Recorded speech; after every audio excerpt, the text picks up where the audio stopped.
పసివాడు 5 రొట్టెలు 2 చేపలు యేసయ్య దగ్గరికి తెచ్చాడు. తెచ్చి వాడు తినేవి తీసుకొచ్చి ఆయనకి ఇచ్చేసి, ఇచ్చేటప్పుడు ఆశించాడా? ఇవన్నీ ఇస్తున్నాను, తర్వాత 12 గంపలు మిగిలిచ్చి నాకు ఇస్తాడని చూశాడా? ఆలోచించాడా? ఆశించి ఇచ్చాడా? నో. యేసయ్య అంటే చిన్నోడికి ఇష్టం. యేసయ్య అడిగాడు, వాడు తిందామని ఓపెన్ చేసుకున్నాడు. తినబోయేటప్పుడు ఆయన మాట వినబడింది. యేసయ్య అడుగుతున్నాడు, ప్రభువు అడుగుతున్నాడు, నేను రోజు తింటా కదా, ఈ ఒక్క పూట ఆహారం ప్రభువుకి ఇస్తాను. పసివాడి గుండెల్లో ఉన్న ప్రేమ చూడండి ప్రభు మీద. నాకున్న ఈ ఆహారం ఇచ్చేస్తే మరి నా సంగతి ఏంది అనుకోలే. ఆ చిన్న గుండెలో యేసయ్య పట్ల ఎంత ప్రేమ. వాడు విప్పుకున్నాడు, ఓపెన్ చేశాడు తిందామని. ఆయన మాట వినబడింది, మీ వద్ద ఏమైనా కలదా అని. ఇక వాడికి తినబుద్ధి కాలేదు. పాపం ప్రభు అడుగుతున్నాడు. ఆకలి అవుతుందేమో, చాలాసేపు మాట్లాడాడు కదా, మరి ఎవరు ఇవ్వనట్టుంది, నేనన్నా తీసుకెళ్ళి ఇద్దాం. ఇక అంతకుమించి ఏం తెలుసు చిన్నోడికి? ప్రభువుకి ఆకలి అవుతుందేమో, తింటాడు. మరి నీ ఆకలి సంగతో? నాదే ఉందిలే. పాపం ఆయనకి ఎవరిస్తారు? నాకంటే మా అమ్మ మా నాన్న ఉన్నారు. ఈరోజుది పోతే నాకు మళ్ళీ పెడతారు. ఆయనకి ఎవరిస్తారు? ఆయన అడిగాడు, చూశాడు. వాడు తినబోతా చూశాడు. ఎవరన్నా కదులుతారేమో, ప్రభువా నా దగ్గర ఇది ఉంది అంటారేమో అని చూశాడు. ఎవరు కదల్లా. ఇక వాడు ఆలస్యం చేయలే, లేచి వెళ్ళి నా దగ్గర ఇది ఉంది. ఆంధ్రేయ దగ్గరికి వచ్చాడు, నా దగ్గర ఇది ఉంది. ప్రభు ఏదో అడిగినట్టున్నాడు, మీ దగ్గర ఏమైనా కలదా అని. నా దగ్గర ఇది ఉంది. దాని వెనక ప్రతిఫలాన్ని నా చిన్నోడు ఆశించలా. అంత మేధావి కూడా వాడు కాదు, పసిబిడ్డ. ప్రభువును ప్రేమించాడు. నువ్వు నాకు చేయకపో, నువ్వు నాకు ఇవ్వకపో, నేనైతే నీ కోసం బతుకుతా ప్రభువా, నేనైతే నీ కోసం అంకితం అవుతా ప్రభువా, నేనైతే నిన్ను ప్రేమిస్తున్నా ప్రభువా. నువ్వు నాకు చేయకపో, నువ్వు నన్ను ఆశీర్వదించకపో, నువ్వు నన్ను దీవించకపో, నాకు అనవసరం. నువ్వు నన్ను ప్రేమించావు, నన్ను కోరావు, నా బ్రతుకుని ఇవ్వమన్నావు, అప్పచెప్పుకున్నా. నువ్వు ఏమి చేసినా చేయకపోయినా నా బ్రతుకంతా నీ చేతికి అప్పగించుకుంటున్నా. ఈరోజు కష్టపడి దేవుని కోసం తిప్పలు పడుతున్నావు, కానీ ఆశించిన ఫలితం ఏం కనపడట్లా. ఆర్థిక సమస్యలు ఏం పోలా, కొంచెం నలుగుతూనే ఉన్నావు. కష్టపడి దేవుని చిత్తం కోసం, దేవుడు ఈ పని చేస్తే సంతోషపడతాడు, ఇదే కదా ఆయన చిత్తమని ఆత్మల సంపాదన కోసం సేవకు వచ్చావు. కష్టపడుతున్నావు, ఆశించిన ఫలితం రాలా, ఆశించిన జవాబు రాలా. జవాబు ఏదన్నా కానీ ఆయన ఇవ్వకపోనే నాకు అనవసరం. నేను ఆయన్ని ప్రేమిస్తున్నా, చేస్తా. ఆయన నన్ను పట్టించుకున్నా చేస్తా, పట్టించుకోపోయినా చేస్తా. ఆయన నాకు సమృద్ధిని ఇచ్చినా చేస్తా, ఇవ్వకపోయినా చేస్తా. నేను మాత్రం మానుకోను. ఆయన నన్ను ఘనపరిచినా చేస్తా, ఘనపరచకపోయినా చేస్తా. ఆయన నన్ను ఆనంద పెట్టినా చేస్తా, అవమానానికి అప్పగించినా చేస్తా. ఆయన నాకు సమృద్ధినిచ్చినా చేస్తా, దరిద్రతలో నన్ను ఉంచినా చేస్తా. ఆయన నాకేదో ఇవ్వాలని ఇస్తాడని కాదు, ఆయన అంటే నాకు ఇష్టం. ఆయనకు నచ్చేవి చేయటం అంటే నాకు ఇష్టం. ఎంతోమంది ఉన్నారు, నన్ను కోరాడు. మరి ఎంతోమంది ఉన్నారు, చదువుకున్నోళ్ళు, జ్ఞానులు, గనులు, గొప్పవారు, నన్ను పిలిచాడు. మరి నేను ఎట్లా మర్చిపోయేది? నన్ను అడిగాడు, నువ్వేమన్నా నా కోసం చేస్తావా అని. నేను ఎట్లా వదిలిపెట్టేది ఆ మాటని? ఎంతోమంది ఉన్నారు, నాతో మాట్లాడుతున్నాడు. ఒక చిన్న ప్రార్థన గుంపు నా కోసం సిద్ధపరచగలవా? కొద్దిమందిని నా కోసం చిన్న గుంపుగా చేసి రోజు ఆ చిన్న గుంపులోంచి, ఆ ఇద్దరు ముగ్గురులోంచి నిత్యము నా యొద్దకు ప్రార్థనా ధూపం ఎక్కి వచ్చేటట్టు నువ్వు చేయగలవా అని పిలిచాడు. పూనుకున్నాను. ఎన్నో ఎదురు దెబ్బలు, ఆటుపోట్లు, కొన్నిసార్లు అసలు పట్టించుకుంటున్నాడో లేదో అనిపిస్తుంది. అయినా మానను.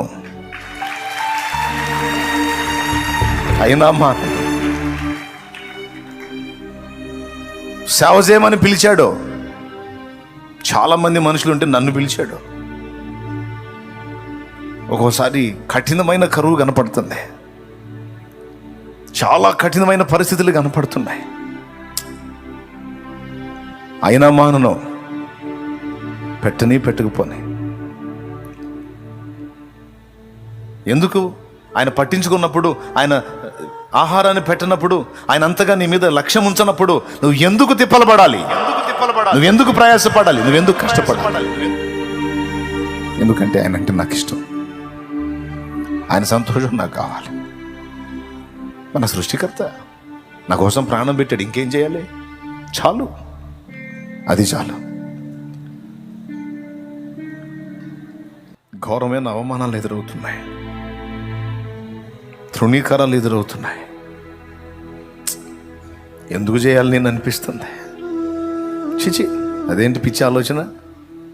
ఎందుకు చేయటం ఏంటి? చేయకపోతే ఎట్లా? లోకంలో ఘనులకు, గొప్ప వంశపు వారికి, జ్ఞానులకు ఎందరికో లేని పిలుపు నాకొచ్చింది. నన్ను నమ్మకమైన వాడని ఎంచి పిలిచాడు. నేను ఎట్లా చేయకమానండి అని చెప్పు. ఏమన్నా చేయని. నేను ఇస్తున్న రొట్టెలో నాకు ఇవ్వకుండా ఆయనే తినేసేయని. ఏమన్నా చేయని. నా లేకపోయినా పర్వాలేదు, పస్తుంటా. ఒకగానొకడు ఇచ్చింది ఆయనే, ఎవరా అని అడిగాడు. పోనీ, వస్తువు ఆయన చిత్తం. కాదంటే నేనేమండి ఇస్తాను. తర్వాత నాకు ఇంతమందిని ఇస్తాడని ఆయన అనుకున్నాడా? నేను దేవుణ్ణి ప్రేమిస్తున్నా, ఆయన సంతోషాన్ని కోరుతున్నా. ఆయన ఏం చేసినా పర్వాలేదు, అవమానాలకు అప్పగించినా పర్వాలేదు, ఆకలి బాధకు అప్పగించినా పర్వాలేదు, ప్రయాసకు అప్పగించినా పర్వాలేదు, నిందలకు అప్పగించినా పర్వాలేదు, దరిద్రతకు అప్పగించినా పర్వాలేదు, ఏమైనా రెడీ. నా ప్రభు నాకు ఇష్టం, నా యేసయ్య నాకు ప్రాణం. హల్లెలూయా, హల్లెలూయా, హల్లెలూయా, హల్లెలూయా. భక్తి అంటే ఇది. దేవునికి స్తోత్రం. భక్తి అంటే ఇది. గొడ్రాలు గొడ్రాలు గొడ్రాలు అంటున్నారు. అన్ని సంపదలున్నా, అన్ని భోగాలున్నా ఏం లాభం? పిల్ల జల్ల లేదు. గొడ్రాలు, గొడ్డుపోతు మనిషి అంటున్నారు. అయినా పర్లేదు. దేవుడు అంటే నాకు ఇష్టం, దైవజనులంటే నాకు గౌరవం. నాకు అవకాశం ఉంది, లేకపోతే అది వేరు. ఉంది.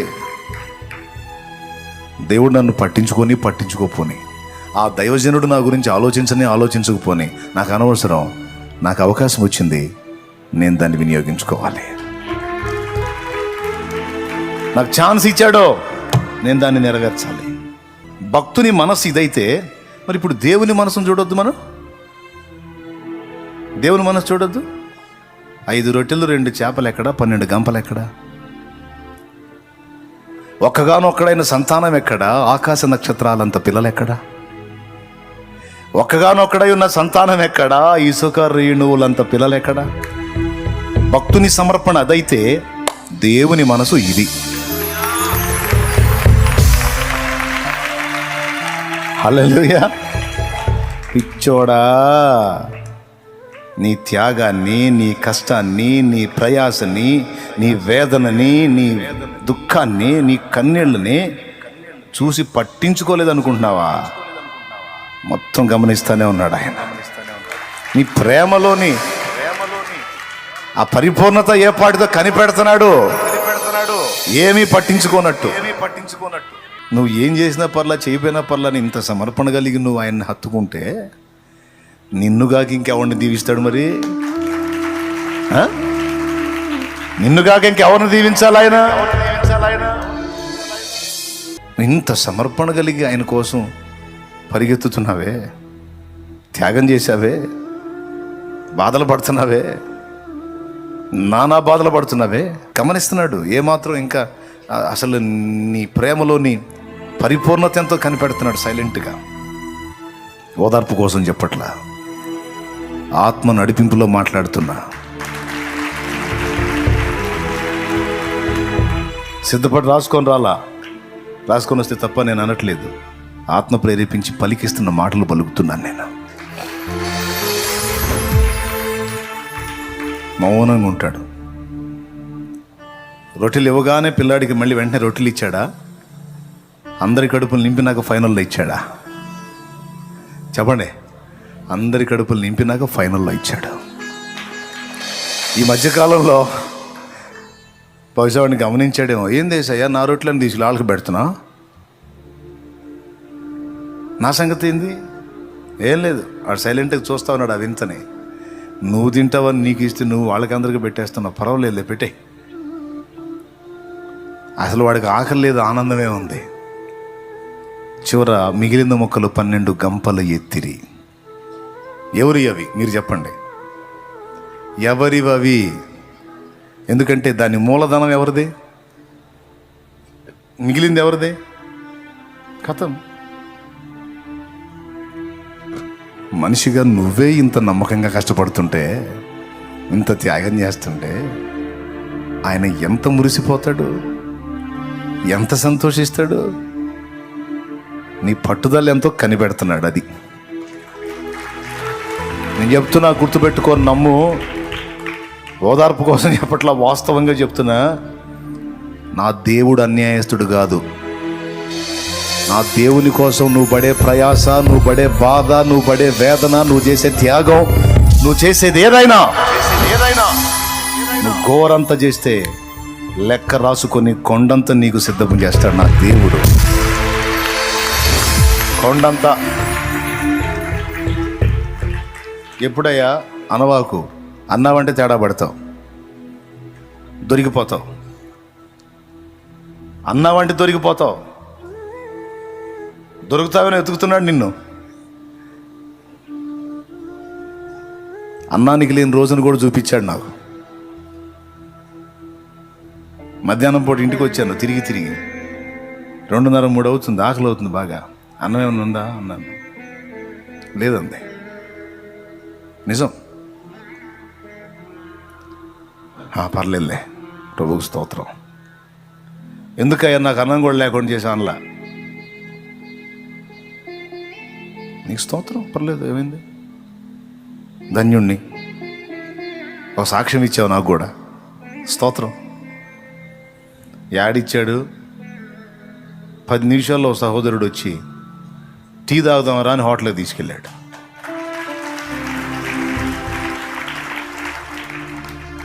మామూలుగా అయితే అన్నమను పచ్చడి వేసుకొని తినేవాడినేమో. ఇక అంతకుమించి పలావాలు చేసుకొని తింటానికి పైసలు లేవులే. 3 హోటల్కి తీసుకెళ్ళి టీ తాగుదాం రా అన్న అని తీసుకెళ్ళి టీ చెప్పట్లా.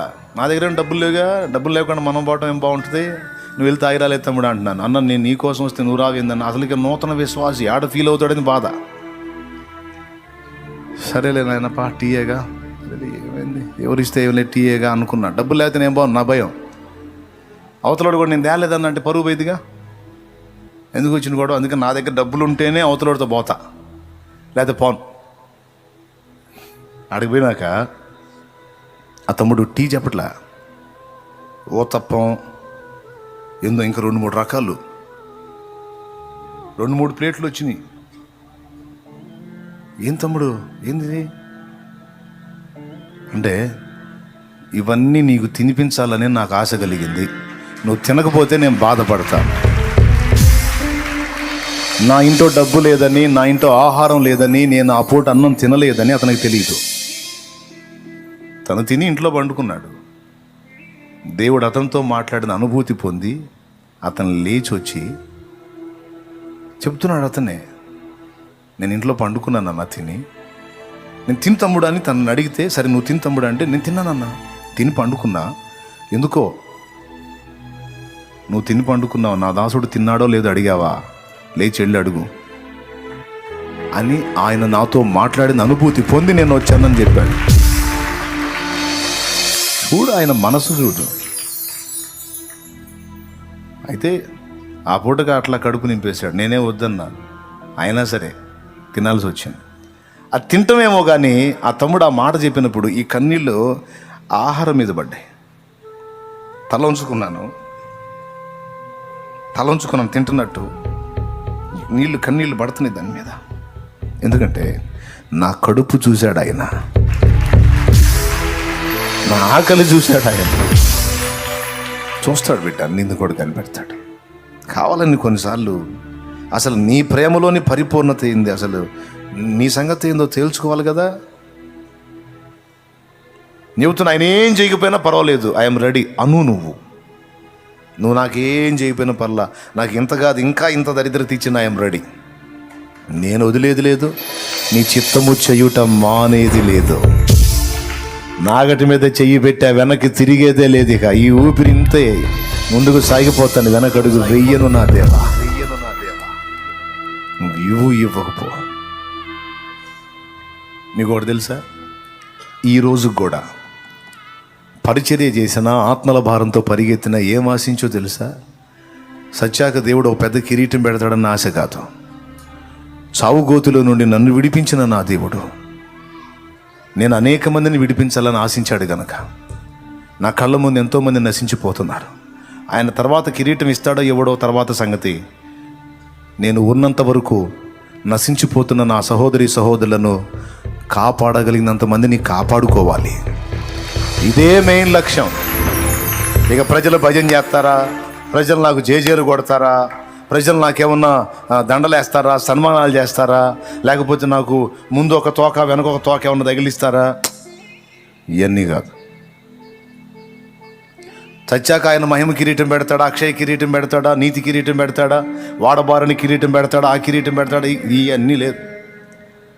కిరీటం ఇవ్వకపోని, అసలు నిత్య జీవం ఇవ్వకపోని ఆయన చిత్తం. పౌలు అన్నాడు ఈ మాట, అవసరమైతే నా సహోదరులందరి కోసం నేను నరకానికి పోవటానికైనా ఇష్టపడతాను, వారందరూ రక్షించబడాలన్నాడు.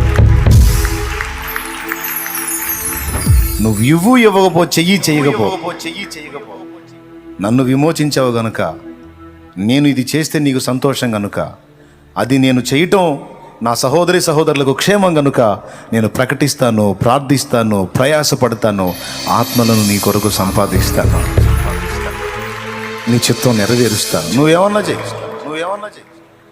ఆరంభం నుండి అదే మరి నిష్ప్రయోజనం అయిందా? అన్యాయం ఉందా? అన్యాయం చేశాడా? ఏంది చేసేది? ఇంత చేస్తే ఇంత. నేను చెప్తున్నా, ప్రభువునందు నీ ప్రయాస వ్యర్థం కాదు, గుర్తుపెట్టుకో. మొత్తం నీ కొరకు సిద్ధపరిచి దాచి ఉంచే దేవుడు నా దేవుడు. కాబట్టి ఇదంతా మీరు మీ జ్ఞాపకంలో, గ్రహింపులో పెట్టుకొని దేవుణ్ణి నేను చెప్పిన ఈ పందాలో ప్రేమించండి. ప్రతిఫలాపేక్ష లేని ప్రేమ, ప్రతికూల పరిస్థితులైనా మారని ప్రేమ, అవమానాలైనా తృణీకారాలైనా మారని ప్రేమ, కఠిన దారిద్ర్యమైనా, కఠిన శ్రమలైనా, శరీరం అంతా బలహీనతలో నలిగిపోయే పరిస్థితి అయినా మారని ప్రేమను కలిగి ఉండడానికి జాగ్రత్త పడు. ఇన్ని సంవత్సరాలు నన్ను ఏడిపించావు, 24 సంవత్సరాలు అయింది, పిల్లల్ని ఇస్తా అని ఏమిచ్చావా? ఆతిథ్యం లేదు, ఏం లేదులే పో అన్నాడా? అన్నిసార్లు అంతకుముందు నన్ను అడిగా నీ మారైతే అసలు అడగలా. ఇంకా నేను అడగనయ్యా. నువ్వు ఇవ్వకపో, దా వచ్చి తినిపో. తిని ఆశీర్వదించి వెళ్ళాడు. భక్తులు తిని దీవించారు. దీవించింది నిశ్చయముగా జరిగింది. ఈరోజు మొదట నిన్ను ఖాళీ చేసి నీలో ఉన్న అభ్యంతరకరమైన వాటిని తొలగించి నిన్ను తన చేతుల్లోకి తీసుకొని ఆయన తప్పకుండా నిన్ను నింపుతాడు. ఆ నింపుటకు, ఆశీర్వదించుటకు, దీవించుటకు నిన్ను ముందు స్వీకరిస్తాడు. నీ నుంచి కొంత స్వీకరిస్తాడు. ఆ స్వీకరించగోరింది నువ్వు ఆయనకు ఇచ్చేది, ఇదిగో నేను చెప్పిన కొలతలో ఉండేటట్టు జాగ్రత్త పడమని ఒక చిన్న హెచ్చరిక అంతే. చాలా చేశాను కదా దేవునికి, ఎందుకు నాకు ఇలాంటి పరిస్థితి వస్తుంది? ఇతరుల కంటే కూడా చాలా నమ్మకంగా కష్టపడుతున్నా కదా, నిజాయితీగా కష్టపడుతున్నాను కదా, నాకున్న సమస్తం కోల్పోవటానికి ఇష్టపడ్డా కదా, నానా బాధలు పడుతున్నాను కదా, పడరాని పాటలు పడుతున్నాను కదా, ఎందుకు నాకు ఇలాంటి పరిస్థితి?